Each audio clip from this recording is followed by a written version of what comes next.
So, in today's video, I'm going to talk about 5 things you should stop doing to finally cure your cystic acne. These 5 things are not food related, but behaviors or actions you may not realize you're doing to make your acne worse or prevent it from disappearing. If you're following a whole food diet, you may already be seeing improvements in the condition of your acne. But if you can eliminate these 5 things, you can speed up the healing process.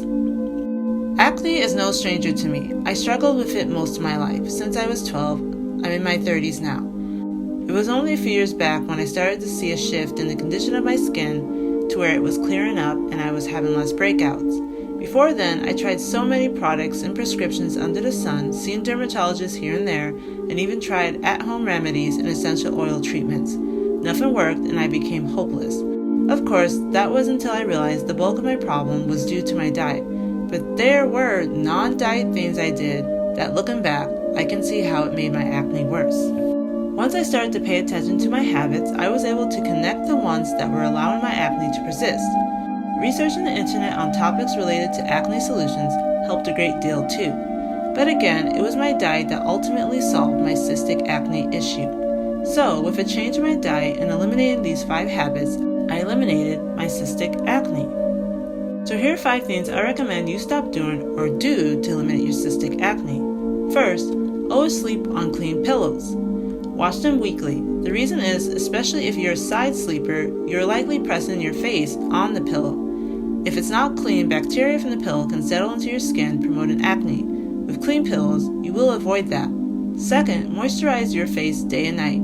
This is something I wasn't doing earlier on. When your skin is dry, it will overproduce sebum, which is an oily substance produced from the sebaceous glands for the purpose of lubricating the face. One thing that can clog your pores when mixed with bacteria to compensate for the dryness. By moisturizing your face, you can balance oil production better, thus reducing the chance of clogged pores. Third, stop picking your face. This includes touching and rubbing your face constantly. When you pick your skin, you can create permanent scars because your skin isn't given the chance to heal on its own. Also, with rubbing and touching your skin constantly, you're transferring dirt and bacteria that's on your hand to your face. If you have open sores or infected areas on your skin, you're also spreading it to other areas that are healthy, thus increasing breakouts. Fourth, avoid products with salicylic acid. Now, I know this is a common ingredient in many acne treatment products, but it actually can overdry the skin. At least that's what it did to me.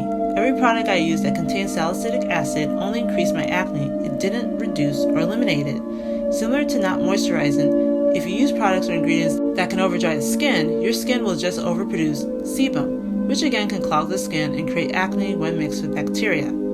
Fifth, stop wearing or minimize your use of makeup. Now this is a tough one because I myself relied on foundation heavily, even though it didn't help to hide texture. Walking around without makeup when you have acne and scars can be difficult, but I recommend you try to in order to heal your acne quickly.